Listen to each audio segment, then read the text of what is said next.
செய்திக்காக ஒரு வசனத்தை எடுத்துக்கொள்ளலாம். எபிரேயர் அதனுடைய 13ஆம் அதிகாரம், எபிரேயர் அதனுடைய 13ஆம் அதிகாரம், அதனுடைய 20ஆம் வசனம், 21ஆம் வசனம். இதை நாம் வாசிக்கலாம். நித்திய உடன்படிக்கையின் இரத்தத்தினாலே ஆடுகளுடைய பெரிய மேய்ப்பரான நம்முடைய கர்த்தராகிய இயேசுவை மரித்தோரிலிருந்து ஏறி வரப்பண்ணின சமாதானத்தின் தேவன் இயேசு கிறிஸ்துவை கொண்டு தமக்கு முன்பாக பிரியமானதை உங்களில் நடப்பித்து நீங்கள் தம்முடைய சித்தத்தின்படி செய்ய உங்களை சகலவித நற்கிரியையிலும் சீர்பொருந்தினவர்களாக்குவாராக. அவருக்கே என்றென்றைக்கும் மகிமை உண்டாவதாக. ஆமென், ஆமென். கர்த்தர் இந்த வசனங்களை நமக்கு ஆசீர்வதித்து தருவாராக. தேவ சமூகத்திலே நாம் ஜெபிப்போம். வசனம் தியானிக்கையில் இதயமதில் ஆறுதலே, காரிருளில் நடக்கையிலே தீபமாக வழி நடத்தும், காரிருளில் நடக்கையிலே தீபமாக வழி நடத்தும், திருக்கரத்தா தாங்கி என்னை திரு சித்தம் போல் நடத்திடுமே, குயவன் கையில் களிமண்ணான் அனுதினம் நீ வாணைந்திடுமே, குயவன் கையில் களிமண்ணான் அனுதினம் நீ வாணைந்திடுமே. அன்புள்ள பரமதந்தையே, இந்த வேலையில நாங்கள் உம்முடைய சமூகத்தில் வந்து நிற்கிறோம். அப்பா, உம்முடைய உன்னதத்தின் மன்னாவினால் எங்களை போஷித்தருள முடியாது ஜெபிக்கிறேன். அப்பா, உம்முடைய வார்த்தைக்காக நாங்கள் உம்முடைய சமூகத்தில் காத்திருக்கிறோம். உம்முடைய வார்த்தை எங்களுக்கு ஆறுதலை கொடுக்கிறது, உம்முடைய வார்த்தை எங்களை பலப்படுத்துகிறது, உம்முடைய வார்த்தை எங்களை வழிநடத்துகிறது. அதற்காக நன்றி செலுத்துகிறோம். உம்முடைய ஜீவனுள்ள வார்த்தையின் மூலமாக எங்களை போஷித்தருளுவீராக, எங்களை திருப்தியாக்குவீராக, நாங்கள் நடக்க வேண்டிய வழியை எங்களுக்கு போதித்தருளுவீராக. அப்படி என்ன செய்யறதுக்காக ஸ்தோத்திரம். நம்முடைய ஆசீர்வாதங்களில் நாங்கள் மகிழ்ந்து களி கூறும்படியாய் உதவிகளை பாராட்டும். இந்த நேரத்தை முற்றிலுமாய் அர்ப்பணிக்கிறேன். அடியனை மறைப்பீராக, நீர் வெளிப்படும்படியாய் ஜெபிக்கிறோம். உம்முடைய வசனத்தில் இருக்கிற ரகசியங்களை புரிந்து கொள்ள, அதன்படி செயல்பட எங்கள் ஆவிக்குரிய கண்களை திறந்து எங்களுக்குள்ள கீழ்ப்படிதலை தரும்படியாய் ஜெபிக்கிறோம். அப்படியே செய்வீரதுக்காக ஸ்தோத்திரம்.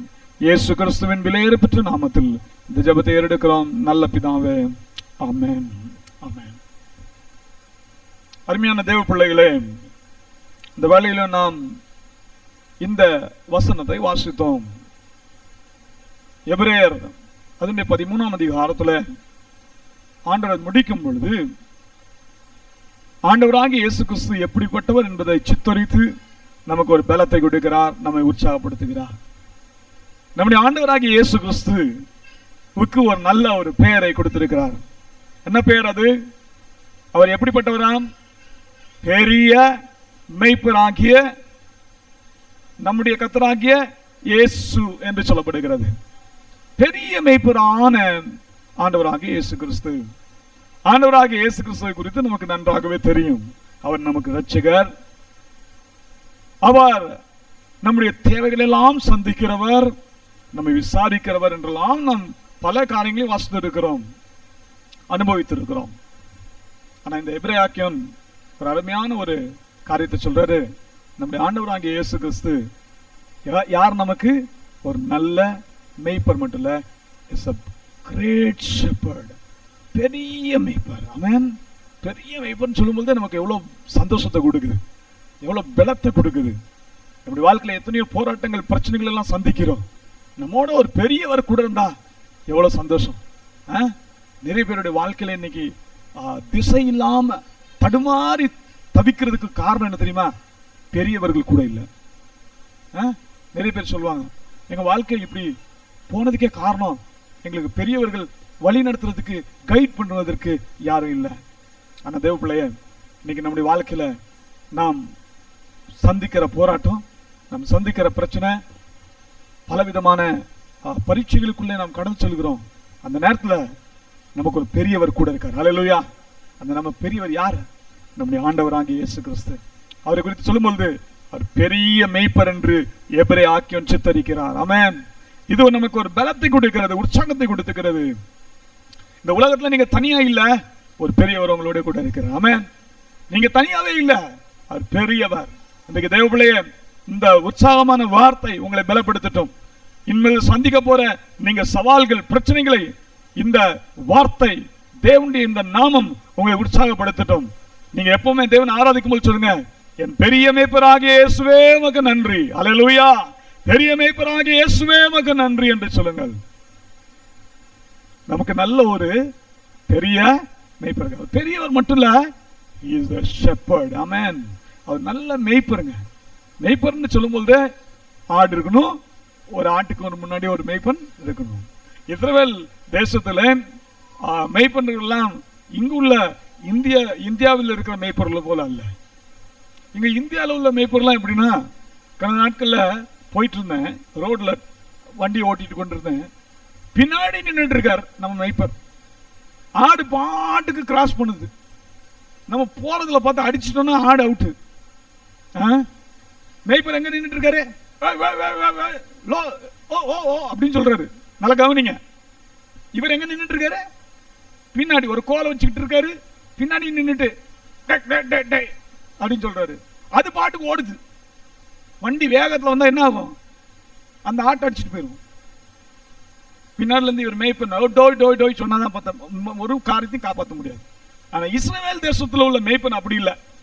இஸ்ரவேல் தேசத்துல ஒரு ஆடு மேய்க்கிறவர் எப்படி இருப்பாருன்னா, அவர் ஆடுகளுக்கு முன்னாடி செல்வார். எங்க செல்வார்? முன்னாடி செல்வார். ஒரு கோலை பிடிச்சிருப்பாரு, ஆடுகளுக்கு முன்னாடி செல்வார். ஏன்னா ஆடுகளை அவர் வழி நடத்தி கொண்டு வருகிறார். ஏதாவது ஒரு பிரச்சனை வந்துச்சுன்னா ஃபர்ஸ்ட் சமாளிக்கிறது யார்தான்? இந்த மேய்ப்பர் தான். அதனால தாவீது சொல்றாரு, ஒரு வாட்டி ஒரு கரடி வந்துச்சுங்க, ஒரு வாட்டி ஒரு சிங்கம் வந்துச்சு, ஆடுகளை பீரிட்டு போறதுக்காக வந்துச்சு. நான் என்ன செஞ்சேன்? ஆடை பிடிச்சிருச்சு. ஆனா நான் என்ன செஞ்சேன்? அப்படியே அதனுடைய தாடையை பிடிச்சி கிழித்தி எறிந்து அந்த ஆட்டை என்ன செஞ்சேன்? காப்பாத்தினேன். பாருங்க, ஒரு மேய்ப்பன் முன்னாடி செல்கிறதுனாலே தன்னுடைய ஆடுக்கு நடக்கிற காரியம் அதுக்கு அந்த மேய்ப்பனுக்கு தெரியும். அந்த ஆடுக்கு தேவையான காரியத்தை, பாதுகாப்பை அந்த மேய்ப்பன் கொடுக்க முடியும். அந்த முன்னாடி போற மேய்ப்பன் அந்த போகும்போது ஆடை பார்த்துட்டு அதனுடைய லாங்குவேஜ்ல பேசுவார். அந்த மேய்ப்பன் பேசுற லாங்குவேஜ அந்த ஆடு நல்லா தெரிஞ்சு வச்சிருக்குது. அந்த மேய்ப்பன் முன்னாடி போன்னு சொன்னா கூட அதுக்கு தமிழ்நாடு புரியும் நினைக்கிறேன். நல்ல நல்ல ஆடுகள் தான். ஏன்னா அந்த மேய்ப்பன் போற போக்குல அந்த மேய்ப்பனுடைய சத்தத்தை எது அறிந்திருக்கிறது? அந்த ஆடு. அந்த மேய்ப்பனுடைய ஒவ்வொரு அசைவையும் அந்த ஆடு அறிந்திருக்கிறது. மேய்ப்பன் இப்படி கை காட்டினாலே தெரியும், ஓ இந்த வழியில போனது. அதனால்தான் அந்த மேய்ப்பன், இஸ்ரவேலில் இருக்கிற மேய்ப்பன் எப்பொழுதுமே ஆடுகளுக்கு முன்னாடி செல்கிற ஒரு பழக்கம். நம்முடைய ஆண்டவராகிய இயேசு கிறிஸ்து தம்மை ஒரு மேய்ப்பனாக சித்தரிக்கிறார். அவர் சொன்னார், நானே நல்ல மேய்ப்பன் பா. நல்ல மேய்ப்பன் தன் ஆடுகளுக்காக தன் ஜீவனை கொடுக்கிறான். ஆண்டவராகிய இயேசு கிறிஸ்து தம்மை சித்தரிக்கும் போது ஒரு பெரிய ஒரு ஆண்டவர் என்று சொல்லி காட்டல. அவர் சொல்றாரு, நான் ஒரு நல்ல மேய்ப்பன். நல்ல மேய்ப்பன் தன் ஆடுகளுக்காக தன் ஜீவனை கொடுக்கிறான். இஸ்ரவேல் ஜனங்களே, நீங்களா என்னுடைய ஆடுகள் என்று சொன்னாரு. இன்னைக்கு நம்மை பார்த்து ஆண்டவர் சொல்றாரு, நான் உனக்கு நல்ல மேய்ப்பன் பா, நீங்க தான் என்னுடைய ஆடு. அந்த ஆடை மேய்க்கிறது அவருக்கு ஒரு சந்தோஷம். ஆமென். நம்ம ஆண்டவர் பாருங்க சொல்றாரு, நான் உன்னை எங்க கொண்டு போய் சொல்வேன்? நீர்ப்பாய்ச்சலான இடத்துக்கெல்லாம் உன்னை அழைத்து சொல்வேன், நல்ல பசுமையான இடத்துக்கு உன்னை அழைத்து சொல்வேன், நல்ல புல்ல உனக்கு கொடுப்பேன். இப்படிலாம் அநேக காரியங்களை சொல்லுகிறார். அப்ப நம்முடைய ஆண்டவர் எவ்வளவு நல்லவர் பாருங்களேன். ஒரு ஆடை பாதுகாக்கிறார், அந்த ஆடுக்கு நல்ல காரியத்தை செய்யறாரு, நல்ல சாப்பாடெல்லாம் கொடுக்கிறார். இன்னைக்கு ஆண்டவர் நமக்கு நல்ல மேய்ப்பராக இருக்க விரும்புறார். இங்க எபிரேயர் சொல்றாரு, அவர் நமக்கு பெரிய மேய்ப்பர். அல்லேலூயா. எப்படிங்க அந்த பெரிய மேய்ப்பர் நமக்கு பெரிய மேய்ப்பரா மாறினார்? இன்னைக்கு யாருக்கு அவர் பெரிய மேய்ப்பர் அப்படின்னு சொன்னா, யாரோடு அவர் உடன்படிக்கை பண்ணுகிறாரோ அவர்களுக்கு அவர் பெரிய மேய்ப்பராய் இருக்கிறார். எபிரேயர் நீங்க சொல்லும்போது சொல்றாரு, நித்திய உடன்படிக்கையின் இரத்தத்தினாலே ஆடுகளுடைய பெரிய மேய்ப்பரான, ஆடுகளுக்கு எப்படிங்க அவர் பெரிய மேய்ப்பரா மாறினார்?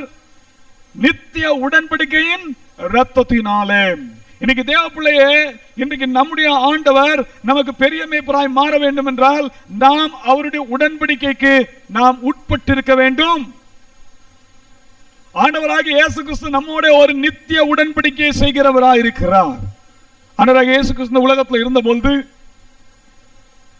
ராபோஜனத்தை அவர் குடிக்கும் பொழுது சீஷர்களை பார்த்து சொன்னார், திராட்சை ரசத்தை குடிக்கும் பொழுது சொன்னாரு, இது புது உடன்படிக்கக்கூடிய ரத்தமாய் இருக்கிறது, என்னுடைய ரத்தமாய் இருக்கிறது, இது ஒரு புதிய உடன்படிக்கையை ஏற்படுத்துகிற என்னுடைய ரத்தம். சீஷர்களோடு ஒரு உடன்படிக்கை செய்யறாரு. சீஷர்ல, நான் உங்களை அனாதையா விட போறதில்ல. ஆமென். சீஷர்கள் நினைச்சிட்டாங்க, இனிமேல் இயேசு அடுத்தது போயிடுவாரு, நாங்களா அனாதையா மாறிடுவோம் அப்படின்னு சொன்னாங்க. அப்பதான் ஆண்டவர் அவங்களுடைய மனதை அறிந்தவர் சொன்னார், சீஷர்ல 3 வருஷம் என்னோட கூட இருந்தீங்க, பேதுருவே, யாக்கோவே, தோமாவே, நான் உங்களை விட்டு போல, உங்களை அனாதையை விட போறதில்லை, உங்களோட என்னுடைய உடன்படிக்கை செஞ்சிருக்கேன். You are my கவர்னன்ட் people. நான் உன்னோட உடன்படிக்கை பண்ணிருக்கேன். எப்படி உடன்படிக்கை பண்ணிருக்கேன்? என்னுடைய ரத்தத்தினால. நான் சீக்கிரமா மரிக்க போறேன், கல்வாரி சிலுவையில மரிக்க போறேன். அந்த ரத்தத்தின் மூலமாக நான் உன்னோட ஒரு உடன்படிக்கை பண்ண போறேன். உன்னை நான் விட போறதில்லை, உன்னை விட்டு நான் விலகுவதும் இல்லை, உன்னை கைவிடுவதும் இல்லை. சீஷர்களுடைய அந்த நேரத்தை பாருங்க. இயேசு சொன்னார், நான் இனிமேல் உங்களை விட்டு பிரிந்து போறேன். சொன்ன உடனே ஒரே பயம், நான் அனாதையா விட்டு போறீங்களா ஆண்டவரே அப்படின்னு உள்ளத்துல, ஒவ்வொருத்தருடைய உள்ளத்துலயும் இப்படிதான் குமுறல் வந்திருக்கு. ஆண்டவர் அந்த குமுறல் அறிஞ்சாரு. I will never leave you as an orphan. உன்னை நானாதியா விட போறதில்ல என்ற ஆண்டவர் யோவான் 14ஆம் அதிகாரத்துல அவர்களை உற்சாகப்படுத்தினார். எப்படிங்க அது செய்தார்? தம்முடைய புது உடன்படிக்கையின் ரத்தத்தின் மூலமாக. ஹல்லேலூயா. இன்றைக்கு தேவன் நம்மோடு ஒரு உடன்படிக்கை செய்கிறார். எப்படி? சொந்த ரத்தத்தை சிந்திங்க, சொந்த ரத்தத்தை சிந்தி. அந்த ரத்தத்துல என்ன வல்லமை இருக்கு தெரியுமா? அந்த ரத்தம் நமக்கு பாவ மன்னிப்பை கொடுக்கிறது. அந்த ரத்தம் நம்மை சுத்திகரிக்கிறது. அந்த ரத்தம் பிசாசின் மேல ஜெயத்தை கொடுக்கிறது. அந்த ரத்தம் சாதாரண ரத்தம் இல்ல, அது புது உடன்படிக்கையின் ரத்தம். யார் யார் மேல அந்த ரத்தம் தெளிக்கப்பட்டிருக்கிறோ, அந்த ரத்தம் தெளிக்கப்பட்ட நபரை, அந்த ரத்தம் தெளிக்கப்பட்ட சகோதரனை, அந்த ரத்தம் தெளிக்கப்பட்ட சகோதரியை ஒரு நாளும் பிசாசு தொட முடியாது. ஹல்லேலூயா. ஒரு நாளும் சத்துருவால் தொட முடியாது. நீங்க பாதுகாக்கப்பட்டிருக்கீங்க, நீங்க பாதுகாக்கப்பட்டிருக்கீங்க. ஆண்டவர் தம்முடைய ரத்தத்தினால நம்மோட ஒரு உடன்படிக்கை பண்றாரு. அதனாலதான் நம்ம பரிசுத்த பந்தியை ஆசரிக்கிறோம். ரட்சிக்கப்பட்ட பிள்ளைகள் எல்லாம் பரிசுத்த பந்தியில கலந்து கொள்ள வேண்டும் என்பது தேவனுடைய கட்டளை. அது எதை காட்டுகிறது? பரிசுத்த பந்தியில் போல ஆசரிக்கும் போது நீங்க சொல்றீங்க, இயேசுவே நீங்க எனக்கு பெரிய மேய்ப்பர். எப்படிங்க? புது உடன்படிக்கையின் ரத்தத்தினாலே எனக்கு பெரிய மேய்ப்பரா மாறிட்டீங்க. நீங்க உங்களுடைய சொந்த ரத்தத்தை சிந்தி என்னோட உடன்படிக்கை பண்ணிருக்கீங்க. நாமும் அவரோட எப்படி உடன்படிக்கை பண்றோம்? ஞான ஸ்நானத்தின் மூலமாக அவரோட உடன்படிக்கை பண்றோம். ஆண்டவரே, நான் இனிமேல் நீங்க சொல்றபடி நடப்பேன், நான் உங்களுக்கு பின்னாடி செல்வேன், எங்களை பாதுகாத்துக் கொள்ளுங்க என்று சொல்லி அவரோட என்ன செய்யறோம்? ஒரு புதிய உடன்படிக்கை, அவரோட நம்ம ஒரு உடன்படிக்கை செய்யறோம். அவர் நம்மோட உடன்படிக்கை செய்யறார், நாம அவரோட உடன்படிக்கை செய்யறோம். இப்படி நம்ம இருக்கும்போதுதான் அவர் நமக்கு பெரிய மேய்ப்பராக இருப்பார். ஹல்லேலூயா. சோ முதல் காரியம், நமக்கு எப்படிங்க ஒரு பெரிய மேய்ப்பரா மாறுறார்? நாம் அவருடைய உடன்படிக்கைக்கு உட்பட்டால், நாம் அவருடைய உடன்படிக்கையை ஏற்றுக்கொண்டால், அவருடைய ரத்தத்தினால் நாம் கழுவப்பட்டால், சுத்திகரிக்கப்பட்டால், அவருடைய ரத்தத்தினாலே நாம் தெளிக்கப்பட்டால், நாம் என்ன செய்யப்படுகிறோம்? அந்த உடன்படிக்கையின் பிள்ளைகளாய் மாறுகிறோம். ஆகவே முதலாவது தேவன் நமக்கு பெரிய மேய்ப்பராய் மாறுவதற்குரிய காரியம் என்ன என்பதை இங்கே எபிரேயர் சுட்டி காட்டுகிறார். இரண்டாவது ஒரு காரியத்தை நாம் போகிறோம். இந்த பெரிய மேய்ப்பர் நம்மோடு இருந்தா நமக்கு என்னென்ன காரியங்கள் நமக்கு கிடைக்கும்? இந்த பெரிய மேய்ப்பர் நம்மோடு இருந்தா நமக்கு கிடைக்க போற ஆசீர்வாதங்கள் என்ன? கிடைக்க போற பெரிய காரியங்கள் என்ன? பெரிய பெரிய காரியத்தை செய்வார் தேவன். பெரிய மேய்ப்பரா இருந்தா நமக்கு பெரிய காரியத்தை தான் செய்வார். ஹல்லேலூயா. சின்ன காரியத்தை செய்ய மாட்டார். ஆமென். பெரிய காரியம் சின்ன காரியத்துக்கு டிஃபரன்ஸ் என்ன? இந்த உலகத்துல சின்ன சின்ன காரியத்தை நம்ம எல்லாம் தேடுறோம். சிறு பிள்ளைகிட்ட கேட்டா லாலிபாம் கொடுத்தா போதும், அவங்களை ஏமாத்திடலாம். இன்னைக்கு விசுவாசிகளுக்கு சின்ன சின்ன லாலிபாம் கொடுத்தா பிசாசு ஏமாத்திடுறான். என்ன லாலிபாம்? அது வீடு, வேலை, திருமணம், இதெல்லாம் சின்ன சின்ன லாலிபாம். நம்ம பெரிய மேய்ப்பர் இப்படிப்பட்ட லாலிபாம்லாம் கொடுக்க மாட்டாரு. அப்பனா அவர் கொடுக்க மாட்டாரா? கொடுப்பாரு. இதை சின்ன காரியத்தை காட்டிட்டுலாம் உங்களை வந்து நடத்த மாட்டாரு. பெரிய மேய்ப்பர் எப்படிப்பட்ட பெரிய காரியத்தை செய்ய போகிறார் என்பதை நாம் சங்கீதம் 23 மூலமாகவே கற்றுக்கொள்ள போகிறோம். அல்லேலூயா. எடுத்துக்கொள்ளுங்கள் சங்கீதம் 23. எல்லாரும் எடுத்துக்கொள்வோமா? சங்கீதம் 23. அவர் நமக்கு பெரிய மேய்ப்பராக இருக்கிறார்னா என்னென்ன பெரிய காரியங்களை செய்ய போறாரு? 5 வகையான பெரிய காரியங்களை நமக்கு செய்ய போகிறார் என்பதை சுருக்கமாக சொல்லி முடிக்க விரும்புகிறேன். முதலாவது வசனம் 2, 3 நாம் வாசிக்கலாமா? அவர் என்னை புல்லுள்ள இடங்களில் மேய்த்து ஆமாந்த தண்ணீர்கள் அண்டையில் கொண்டு போய் விடுகிறார். நல்ல கவனிங்க. முதல் பெரிய காரியத்தை என்ன செய்ய போறார்னா தேவ பராமரிப்பு நமக்கு கிடைக்க போகிறது. ஹல்லேலூயா. a divine provision நமக்கு கிடைக்க போகிறது. நல்ல கவனிங்க. நான் மீண்டும் சொல்கிறேன், நமக்கு பராமரிப்பு சாதாரண பராமரிப்பு அல்ல, தேவ பராமரிப்பு, ஒரு திவ்ய பராமரிப்பு, ஒரு டிவைன் ப்ரொவிஷன் நமக்கு கிடைக்க போகிறது. பெரிய மேய்ப்பர் பெரிய ஆசீர்வாதங்களை செய்வார். இந்த உலகத்துல நமக்கு தேவைகள் எல்லாம் நம்ம அப்பா அம்மா சந்திச்சிடுறாங்க. அதெல்லாம் தற்காலிகமானது. ப்ரொவிஷனல் ஸ்டோர்ல போனோம்னா நமக்கு வீட்டுக்கு தேவையான சாமான்கள்லாம் கொண்டு வந்துருவாங்க. அதோட நம்ம வாழ்க்கை முடிஞ்சது இல்லை. அதெல்லாம் அழிந்து போறவைகள் போயிடும். ஆனா உங்களுக்கு திவ்ய பராமரிப்புன்னு ஒண்ணு வேணும் இல்லவா? நமக்கு 2 காரியம் இருக்கிறது. ஒரு ஆவிக்குரிய ஜீவியம்னு ஒண்ணு இருக்கு, சரீர ஜீவியம்னு ஒண்ணு இருக்கிறது. 2 இருக்குல்ல? இருக்கா இல்லையா? எல்லாருக்கும் இருக்குது. Spiritual life and Cornell life 2 இருக்கு. நம்முடைய ஸ்பிரிச்சுவல் லைஃப்க்கு தேவையானதை இந்த உலகத்துல அப்பா அம்மாவால கொடுக்கவே முடியாது. ஆமென். இந்த உலகத்துல எந்த பாஸ்டராலையும் கொடுக்க முடியாது. பாஸ்டர் வந்து உங்களுக்கு கைட் தான் பண்ண முடியும், உங்களுக்கு உபதேசம் கொடுக்க முடியும். ஆனா நமக்கு பெரிய ஒரு மேய்ப்பர் இருக்கார் பாத்தீங்களா? நமக்கு நல்ல ஒரு பெரிய மேய்ப்பர். அவர் தான் நம்முடைய ஆண்டவராகிய இயேசு கிறிஸ்து. அவர் என்ன சொல்றாரு? நான் உன்னை எங்க நடத்துவேன்? புல்லுள்ள இடங்கள்ல உன்னை நடத்துவேன், அமர்ந்த தண்ணீர் அண்டையில் கொண்டு போய் விடுவேன். இது என்ன காட்டுகிறது? நம்முடைய ஸ்பிரிச்சுவல் ஆவிக்குரிய தேவைகள் என்ன? அந்த தேவைகள் எல்லாம் தேவன் சந்திக்கிறவராகவே இருக்கிறார். அவர் நம்மை பராமரிக்கிற தேவன். ஆவிக்குரிய வாழ்க்கையில நீங்க பலப்பட்டுட்டா உங்க சரீர பிரகாரமான தேவைகளையும் அவர் சந்திக்க வல்லவராயிருக்கிறார். 2 வகையான காரியத்தையும் தேவன் செய்கிறவராயிருக்கிறார். முதலாவது, அவர் நம்முடைய ஆவிக்குரிய தேவைகள், ஆவிக்குரிய ஜீவியத்துக்கு தேவையான காரியங்களை கொடுக்கிறவராயிருக்கிறார். 2வதாக நம்முடைய சரீர பிரகாரமான தேவைகளையும் சந்திக்கிறவராயிருக்கிறார். சகல நன்மைகளையும் கொடுக்க என் தேவனால் கூடுமா? இந்த உலகத்தில் நாம் வாழும்போது சகல நன்மைகளையும் அனுபவிக்கத்தக்கதாக தேவன் அதை கொடுக்க வல்லவராயிருக்கிறார். அப்படி என்றால் நம்முடைய சரீர தேவைகளையும் அவர் சந்திக்க வல்லவராயிருக்கிறார். ஆண்டவராகிய இயேசு கிறிஸ்து இந்த உலகத்தில் இருந்தபோது முதலாவதாக அவர் சொன்ன ஒரு காரியம் என்ன? ஆகாயத்து பட்சிகளை கவனித்து பாருங்கள், அது விதைக்கிறதும் இல்லை, அறுக்கிறதும் இல்லை, அவைகளையும் உங்கள் பரமபிதா என்ன செய்கிறாரு? பிழைப்பூட்டுகிறார். காட்டு புஷ்பங்களை கவனித்து பாருங்கள், அது நூறுக்கிறதும் இல்லை, அது பண்றது இல்ல, ஆனா அதை அழகாக உடுத்தி வைக்கிறார். யாருங்க உடுத்தி வைக்கிறார்? உங்கள் பரமபிதா. உங்கள் பரமபிதா அதை உடுத்தி வைக்கிறார். ஆண்டவராகிய இயேசு கிறிஸ்துவினுடைய சொல்லை கவனியுங்கள். அந்த சொல்லுல முக்கியமான சொல் என்னன்னா உங்கள் பரமபிதா என்று சொல்கிறார். காட்டு புஷ்பங்களுக்கு பரமபிதா இல்லை, ஆகாயத்து பட்சிகளுக்கு பரமபிதா இல்லை. அவர் யாருக்கு பரமபிதா? நமக்கு பரமபிதா. ஏனென்றால் இயேசு நம்மோடு உடன்படிக்கை செய்திருக்கிறார். ஹல்லேலூயா. இயேசு தம்முடைய இரத்தத்தினாலே நம்மோடு உடன்படிக்கை பண்ணி இருக்கிறார். அவர் நமக்கு பெரிய மேய்ப்பராய் இருக்கிறார் என்றால் நமக்கு பரம தந்தையாகிய தேவன் நம்முடைய தேவைகளை சந்திக்க வல்லவராய் இருக்கிறார். அப்பதான் அந்த வார்த்தையோடு சேர்ந்து சொன்னாரு, இந்த உலகத்துல நமக்கு ஒரு டிரெஸ் தேவைனா, நமக்கு இந்த உலகத்துல சாப்பாடு தேவைன்னா என்ன செய்யறான் மனுஷன்? அதை தேடி ஓடுறான். இதை தேடி ஓடுறவனுக்கு பேர் இயேசு சொன்ன ஒரு வார்த்தை என்ன தெரியுமா? அஞ்ஞானி. இந்த அஞ்ஞானி தான் இதை நாடி தேடுகிறான். யார் யாரெல்லாம் இயேசுவை எனக்கு சாப்பாடு வேணும், எனக்கு ட்ரெஸ் வேணும், எனக்கு வீடு வேணும் தேடுறான்னா அவன்லாம் விசுவாசி கிடையாது. அவன் யாரு? அஞ்ஞானி. நல்ல கவனிங்க, வேதம் உங்களை அப்படிதான் சித்தரிக்கிறது, அஞ்ஞானி. ஆனா நீங்க விசுவாசியா இருந்தீங்கன்னா, நீங்க பெரிய மேய்ப்பன் அண்டர்ல இருந்தீங்கன்னா, நீங்க உடன்படிக்கை உட்பட்டவர்களா இருந்தீங்கன்னா, உங்க பரமபிதாக்கு உங்களை பற்றி எல்லா தேவையும் என்ன தேவைன்னு அவருக்கு தெரியுமா? இயேசு சொன்னாரு, உங்க பரமபிதாக்கு உங்களுக்கு என்ன கொடுக்கணும்னு தெரியும்பா. உங்களுக்கு என்ன தேவைன்னு அவருக்கு தெரியும். நீ செய்ய வேண்டிய வேலையை செய்ய, அவர் உனக்கு கட்டாயம் செய்வார். நீ என்ன செய்?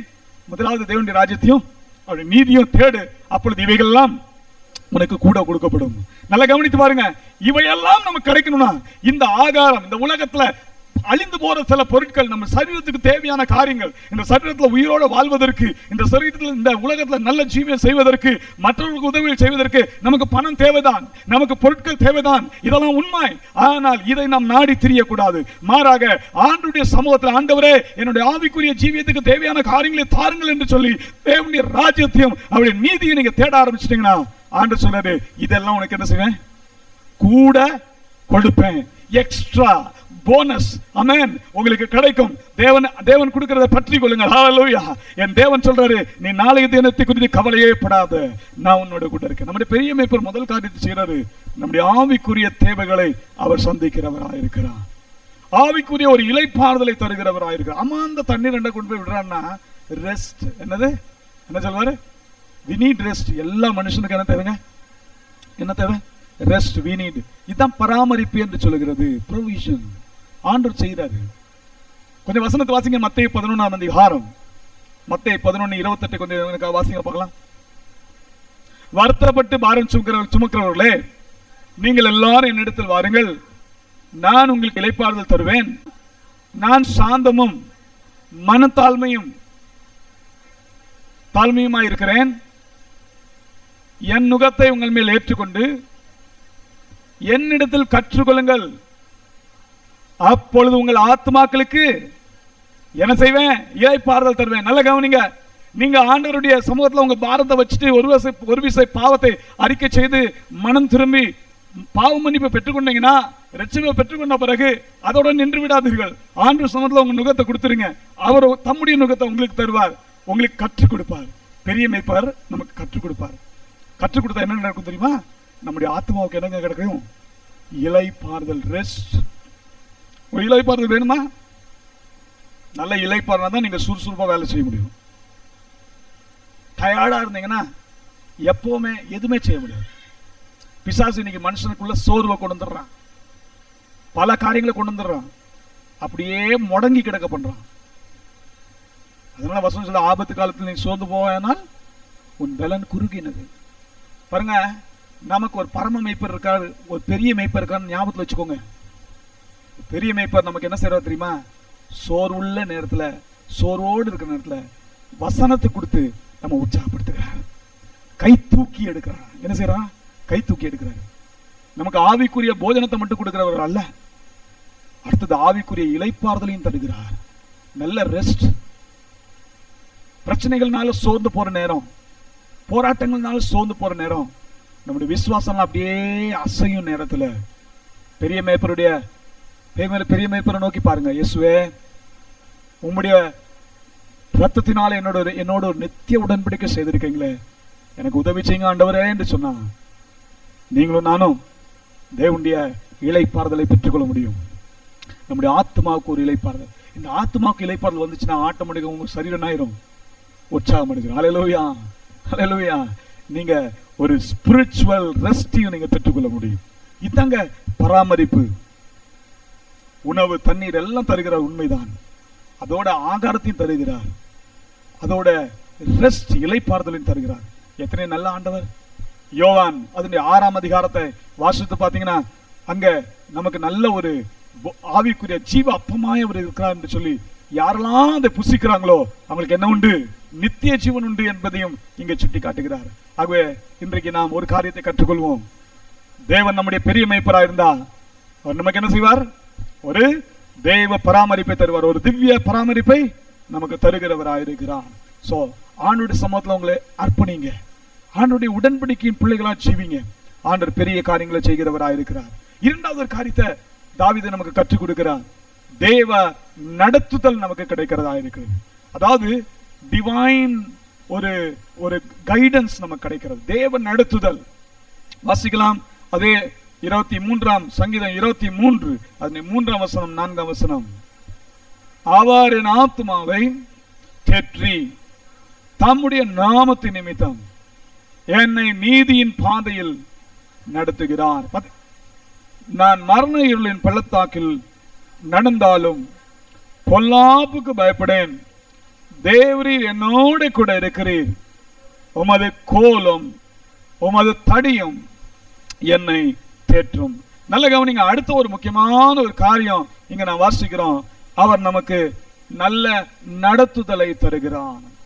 உங்களுக்கு தேவன் பெரிய மெய்ப்பராய் இருந்தா, இயேசு கிறிஸ்து நல்ல மெய்ப்பராய் இருந்தா, அவர் உங்களை சும்மா நடுக்காட்டில் விடுகிறவர் அல்ல, உங்களை விட்டுட்டு போகிறவரும் அல்ல. அவர் உங்களை கரம் பிடித்து நடத்துவார். ஹல்லேலூயா. கரம் பிடித்து நடத்துவார். பாருங்க, இங்க தாவீது சொல்றாரு, அவர் என்ன செய்யறாரா? ஆத்துமாவை தேற்றி தம்முடைய நாமத்தின் நிமித்தம் என்ன நீதியின் பாதைகளில் நடத்துகிறார். உங்களுக்கு ஒரு பாதை, அது என்ன பாதையில நீங்க போனோம்? இந்த உலகத்துல நிறைய பாதைகள் இருக்கு. அந்த பாதைகள் இல்ல, மனிதனுக்குன்னு சில பாதைகள் இருக்கு, அந்த பாதைகள் அல்ல. தேவன் நமக்கு பெரிய மெய்ப்பரா இருக்கிறதுனால நீதியின் பாதைகளில் நடத்துகிறார். நான் தான் சொன்னேன், நம்முடைய ஆவிக்குரிய நிலையை தேவன் அறிந்திருக்கிறார். அவர் பெரிய மெய்ப்பரா இருக்கிறது எதுக்காகனா, நம்ம சகல சத்தியத்திலும் நடத்துறதுக்கு. ஆமென். நீங்க அபிஷேகத்தை பெற்றிருக்கீங்கன்னா, பெரிய மெய்ப்பரா இயேசு இருந்தார்னா, ஆவியானவர் என்ன செய்வார்? உங்களை சகல சத்தியத்துக்குள்ளும் நடத்துவார்.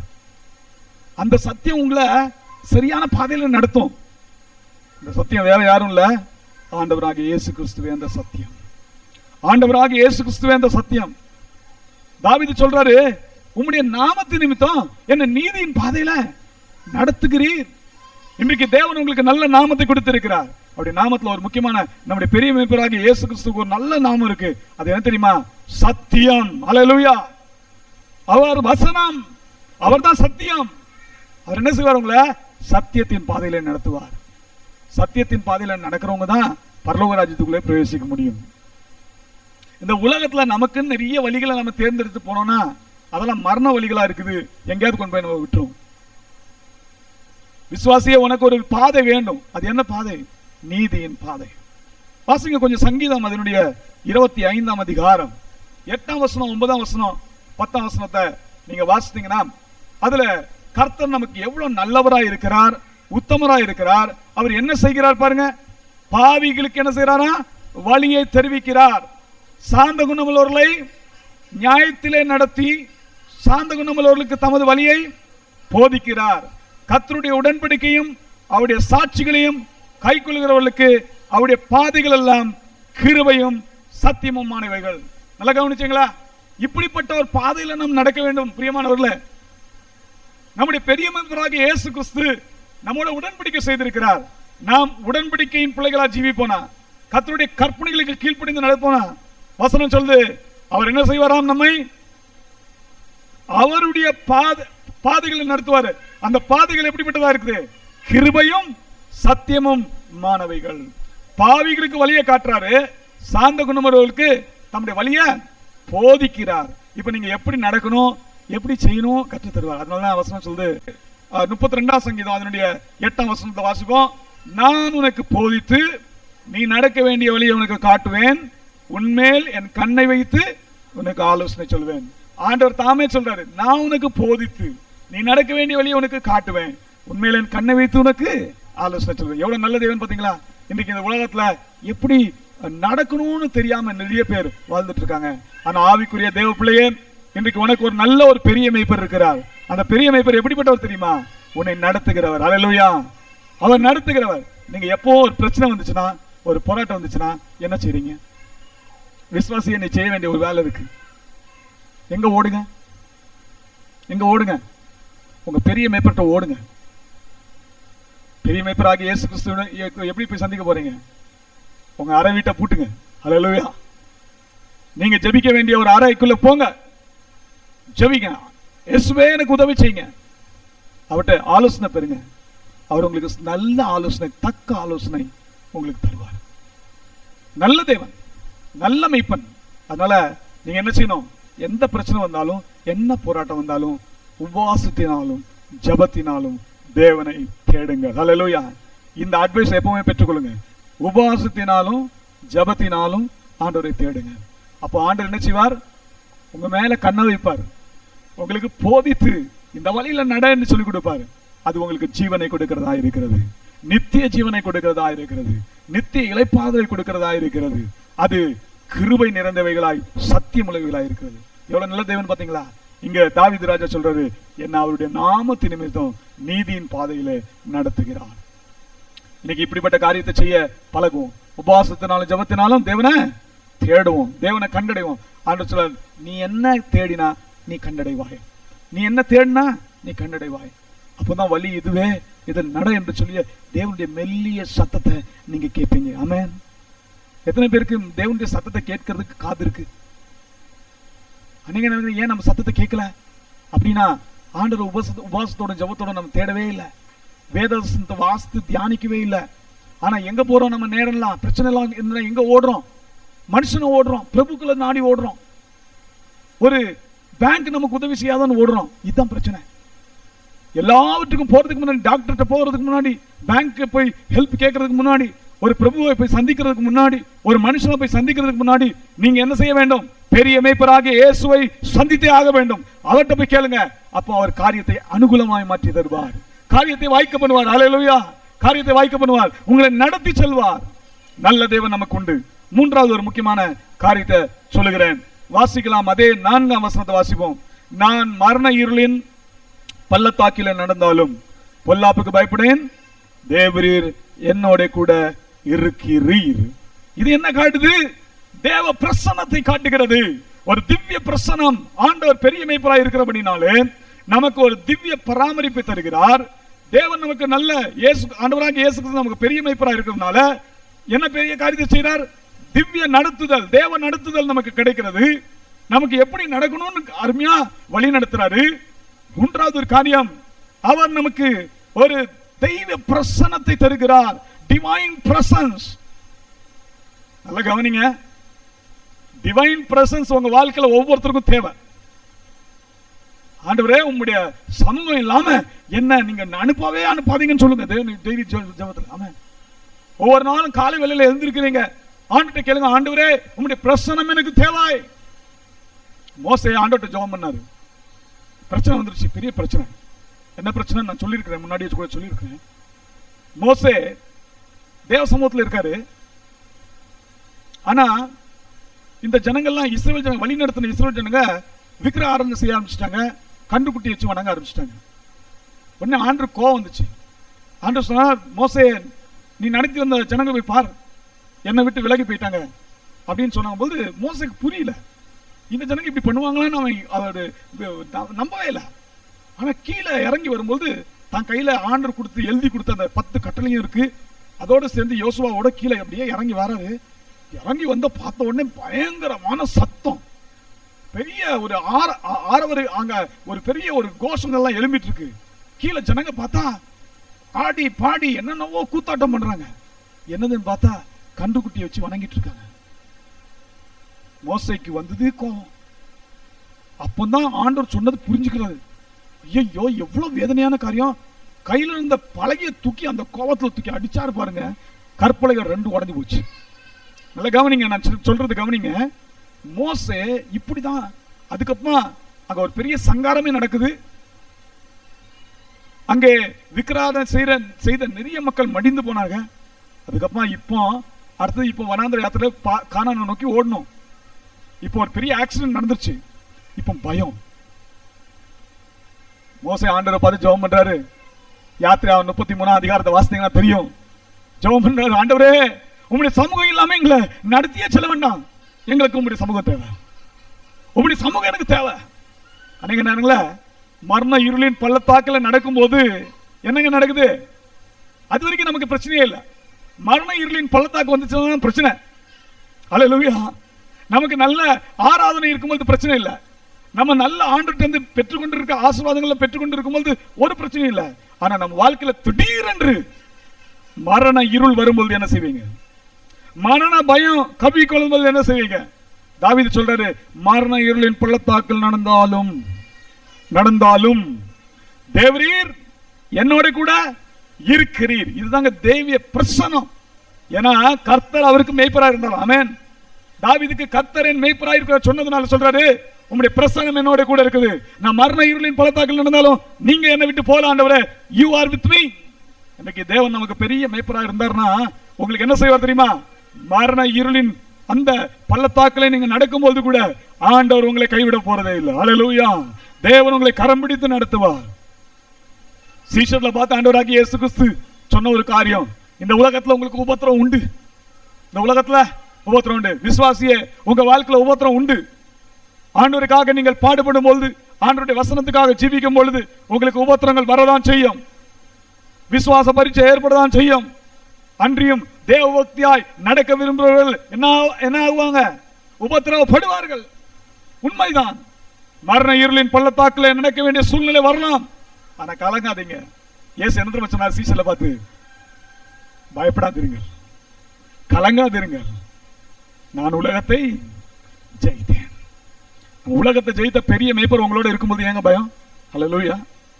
உலகத்தை ஜெயித்த பரம மேய்ப்பர் இயேசு கிறிஸ்து கூட இருக்கும்போது, தம்முடைய இரத்தத்தினாலே சாத்தானை மேற்கொண்ட இயேசு நம்மோட இருக்கும்போது, பெரிய மேய்ப்பராக இயேசு இருக்கும்போது ஏன் பயப்படணும்? வெளிப்படுத்துறது 12ஆம் அதிகாரம் 13ஆம் வசனத்துல வாசிக்கிறோம். தேவனுடைய பிள்ளைகள்லாம் எப்படி ஜெயித்தாங்களா? சாத்தானை எப்படி ஜெயித்தாங்களா? ஆட்டுக்குட்டியானவரின் இரத்தத்தினாலும் தங்கள் சாட்சியின் வசனத்தினாலும் ஜெயித்தார்கள். ஹல்லேலூயா. இன்றைக்கு தேவ பிள்ளையே, பெரிய மேய்ப்பர் உங்க கையில 2 காரியத்தை கொடுத்திருக்கிறார்.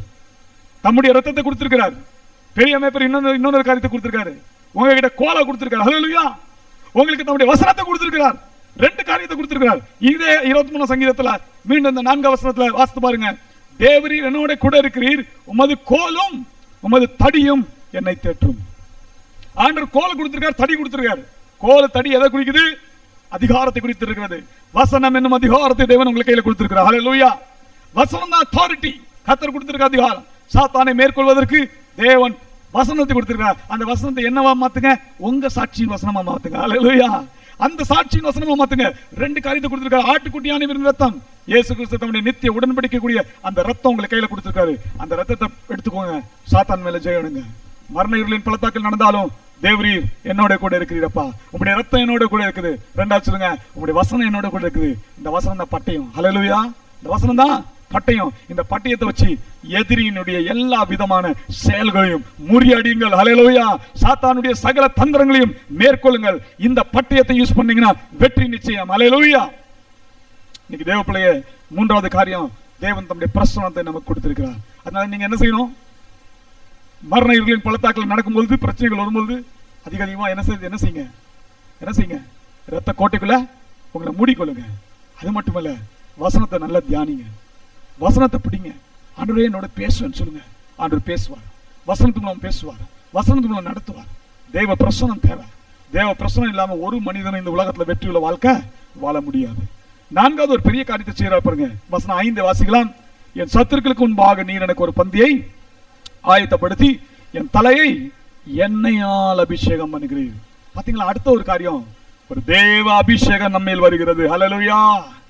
பெரிய மேய்ப்பர் உங்களோட இருந்தார்னா, உங்களோட உடன்படிக்கை பண்ணினார்னா, நீங்க அவரோட உடன்படிக்கை பண்ணீங்கன்னா, உடன்படிக்கையின் பிள்ளைகளா இருந்தீங்கன்னா பெரிய காரியத்தை செய்வாரு. இந்த பெரிய காரியம் என்ன தெரியுமா? தம்முடைய அபிஷேகத்தை உங்கள் மேல் ஊற்றுகிறார். ஹல்லேலூயா. இந்த பெரிய காரியத்தை, அபிஷேகம் பற்றி ஏதாவது புரிஞ்சுக்கிறீங்களா? என் சத்துருக்களுக்கு முன்பாக நீர் எனக்கு ஒரு பந்தியை ஆயத்தப்படுத்தி என்ன செய்கிறீர்?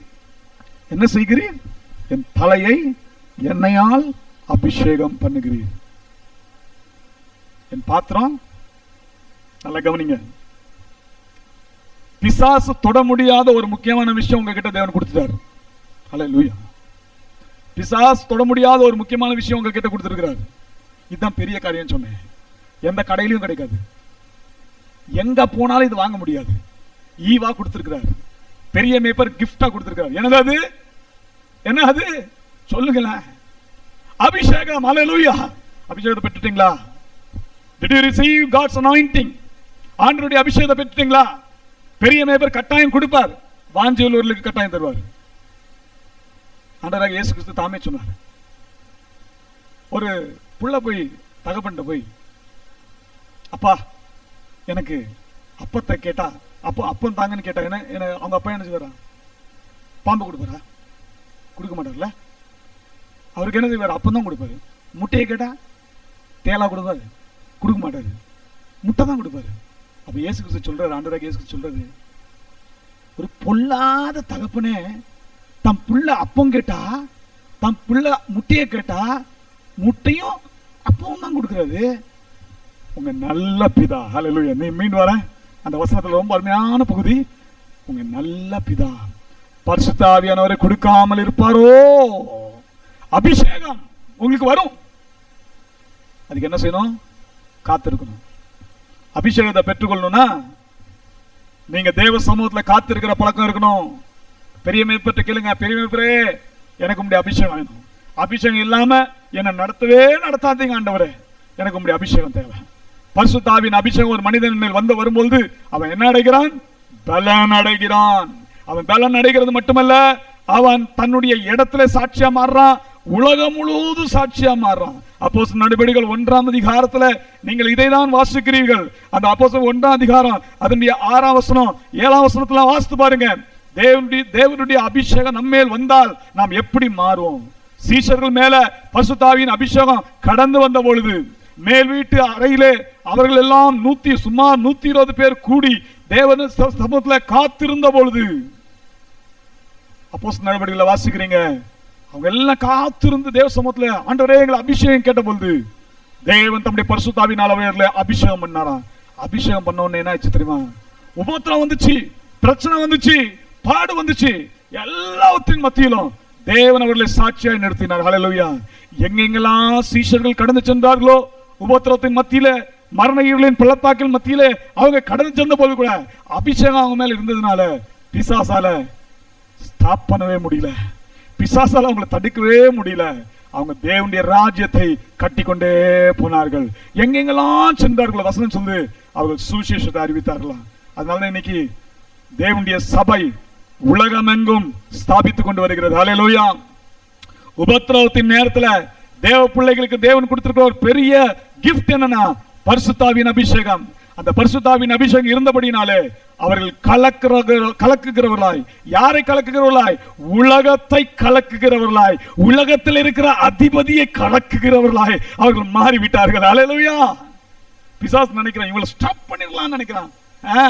தேவன் பெரிய மேய்ப்பர் கொடுத்திருக்கிற ஒரு முக்கியமான காரியத்தை தெரிஞ்சுக்கோங்க. அந்த அபிஷேகம், நாம் ஒன்றும் இல்லை, நாம் சாதாரண மனுஷர்கள், நான் ஒன்றும் இல்லை, சாதாரண மனுஷன். ஆனால் என் தேவனுடைய அபிஷேகம் என் தலைமையில் இருக்கிறபடினாலே ஹல்லேலூயா, பிசாசை நாம் மேற்கொள்கிறோம், பிசாசின் தந்திரங்களை முறியடிக்கிறோம், தேவ ராஜ்யத்தை இந்த உலகத்தில் ஸ்தாபிக்கிறவர்களாக இருக்கிறோம். ஹல்லேலூயா. இன்னைக்கு தேவ பிள்ளையே, தேவன் உங்களுக்கு கொடுத்த பெரிய காரியத்தை எண்ணி தேவனுக்கு நன்றி சொல்லுங்க. ஆண்டவரே இந்த அபிஷேகம் எனக்கு தேவைன்னு கேளுங்க, கதருங்க. தேவன் அபிஷேகத்தை கொடுக்காம இருக்கவே மாட்டார். ஆண்டவராக இயேசு கிறிஸ்து உலகத்துல பெரிய காரியத்தை செய்தார்.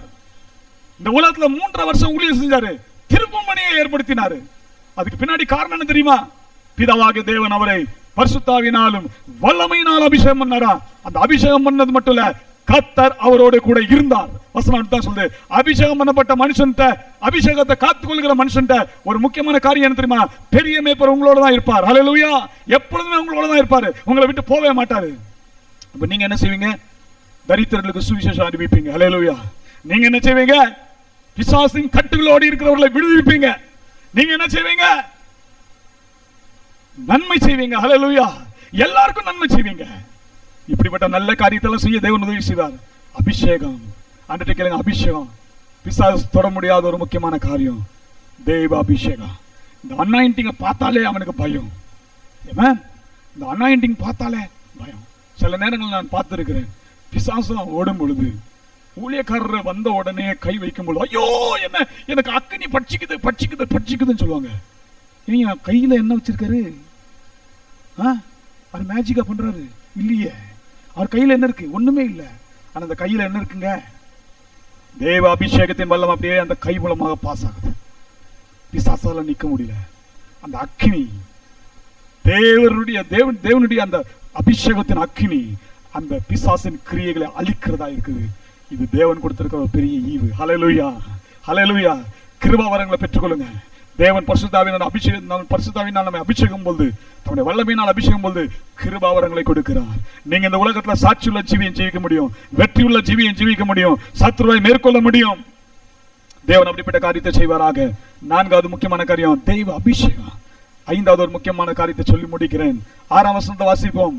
என் ஜீவனுள்ள நாளெல்லாம் நன்மையும் கிருபையும் என்னை தொடரும், நான் கர்த்தருடைய வீட்டிலே நீடித்த நாட்களாய் நிலைத்திருப்பேன்.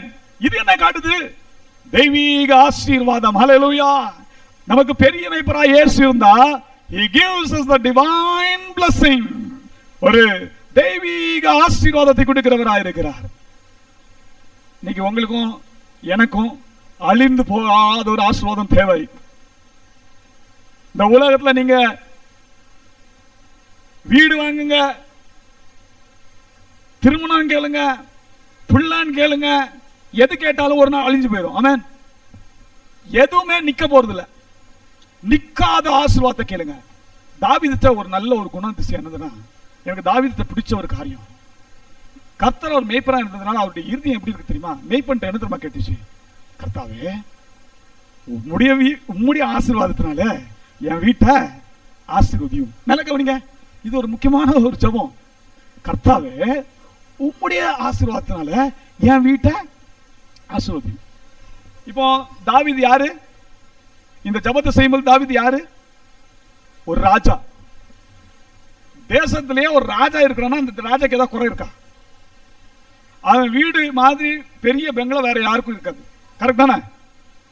பிரைம் மினிஸ்டர், பிரசிடென்ட்லாம் விட்டுருங்க, இந்த எலக்ட் பண்ணி வர்றவங்க எல்லாம் விட்டுருங்க. நான் சொல்றது ராஜாவை சொல்றேன். ராஜான்னு ஒருத்தர் இருந்தாருன்னா அவர் தன்னுடைய தேசத்திலேயே பெரியவராக தான் இருப்பார். அவருடைய வீடு பெருசா இருக்கும், அப்படிதானே? அவருக்கு கிடைக்கிற சலுகைகள் பெருசா இருக்கும். அவருக்கு கிடைக்கிற சாப்பாடு நல்ல அருமையான சம்பூர்ணமான சாப்பாடு, நல்ல புஷ்டியான சாப்பாடு தான் இருக்கும். அவர் ஏழையாவே இருக்க மாட்டார், அப்படிதானே?